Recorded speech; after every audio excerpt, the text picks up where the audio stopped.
शेतीमध्ये अल्कोहोल म्हणजे दारूचा वापर करावा का नाही याच्याबद्दल आपण माहिती घेणार आहोत। तर बरेचसे शेतकरी शेतीमध्ये अल्कोहोलचा वापर करतात, देशी दारूचा वापर करतात।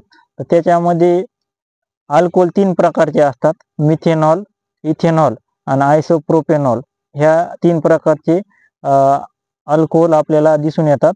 त्याच्यापैकी शेतीमध्ये म्हणजे जी लोक दारू पितात तर ती जर आपण शेतीमध्ये वापरली तर चलती। ती जी दारू आहे तिथं इथेनॉल अल्कोहोल असं म्हणतात त्याला, त्याचा वापर आपण शेतीमध्ये करू शकतो आणि सर्रास शेतकरी त्याचा वापर करतात आणि त्यांना याच्यामध्ये जर प्रमाणात वापरलं तरच त्यांना रिझल्ट चांगले दिसतात। प्रमाणापेक्षा जास्त जर वापरलं तर त्याच्यामध्ये तुमचे पानं करपून पण जातात आणि प्रमाणात जर वापरलं तरच त्याचा रिझल्ट चांगला येतो। तर याच्या संदर्भात आता आपण माहिती घेणार आहोत। नमस्कार शेतकरी मित्रांनो, मी कुणाल भोपळे, MSc ॲग्रिकल्चर। आज आपण ही जी देशीची दारू आहे तर हिचा जो वापर आहे तो केव्हा करावा शेतीमध्ये आणि कुठकुठल्या पिकामध्ये याचा वापर करावा, याची किंमत किती, याचा डोस किती आणि याचा पिकावर काय परिणाम होतो याच्याबद्दल आता आपण माहिती घेणार आहोत। तर सर्वप्रथम देशी दारू ही मिरची, कांदा, वांग, बटाट आणि ऊस आणि कापूस या पिकामध्ये ही देशी दारूचा वापर शेतकरी करतात आणि त्याचे रिझल्ट जर प्रमाणात जर आपण देशी दारू जर वापरली तर त्याचे रिझल्ट पण चांगले येतात। जर जास्त प्रमाणात वापरली तर पानं पण करपून जाण्याची शक्यता असते। कोणकोणत्या ऋतूमध्ये आपल्याला ही देशी दारू वापरायची तर याच्याबद्दल आता आपण माहिती घेऊ।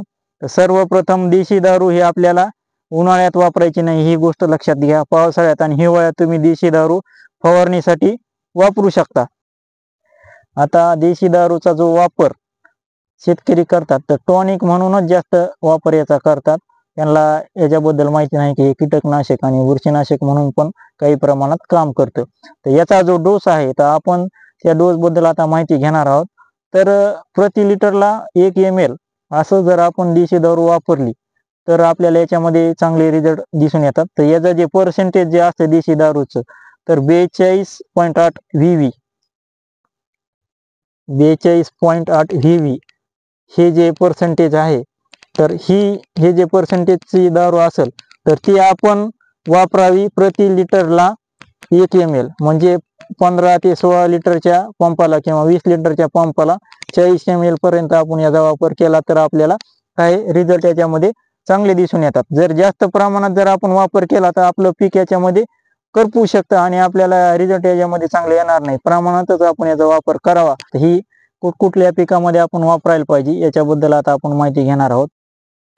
मिरचीमध्ये देशी दारूचा जो वापर आहे तर चुरडा मुरडा म्हणजे ज्याच्यामध्ये व्हायरस मिरचीमध्ये येतो त्याच्यासाठी शेतकरी याचा वापर करतात आणि याचे चांगले रिझल्ट आपल्याला दिसतात। त्याच्यामुळे मिरची जे पीक आहे तर व्हायरसच्या बाहेर निघण्यास मदत होते। त्याच्यानंतर टोमॅटोमध्ये पण याचा वापर करतात। त्याच्यानंतर बटाट्यामध्ये साईज येण्यासाठी पण वापर करतात।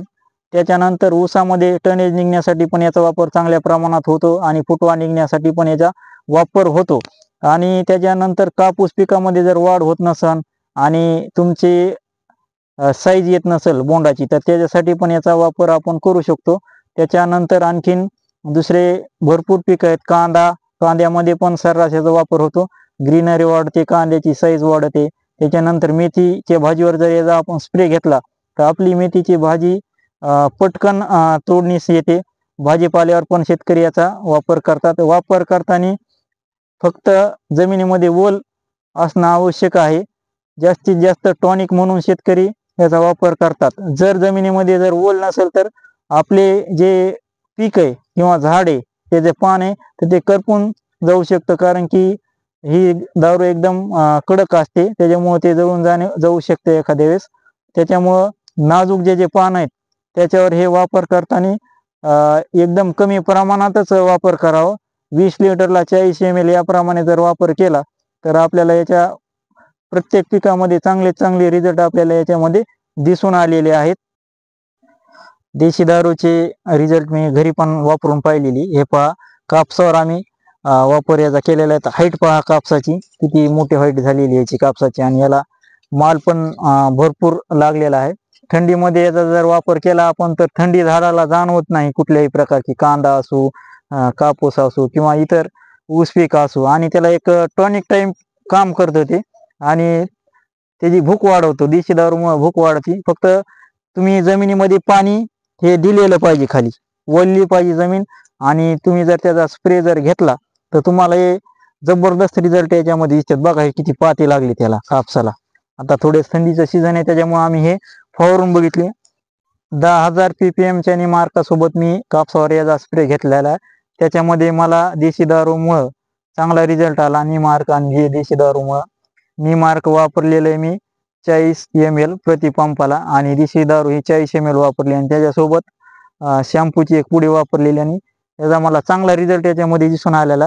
हे पहा, त्याच्यावर मावा ते थ्रिप्स आणि पांढरी माशी याचं प्रमाण कमी दिसत आहे फवारल्यापासून. तुम्हाला जर माझा व्हिडिओ आवडला असेल तर लाईक करा, सबस्क्राईब करा आणि शेअर करा. याच्यामधली कुठलीही खोटी माहिती आपण टाकलेली नाही. चांगले रिझल्ट याच्यामध्ये मला दिसून आलेले आहेत, आणि कमी खर्चात चांगले रिझल्ट आलेले आहेत. याला काहीच नाही, 70 रुपयाची ही बॉटल आहे, आणि 40 ml वापरलेली एका पंपाला आपण. तर परवडेबल आहे आपल्याला, शेतकऱ्याला हे वापरू शकता तुम्ही. चांगले निमार्क पण स्वस्तच भेटतं येतं.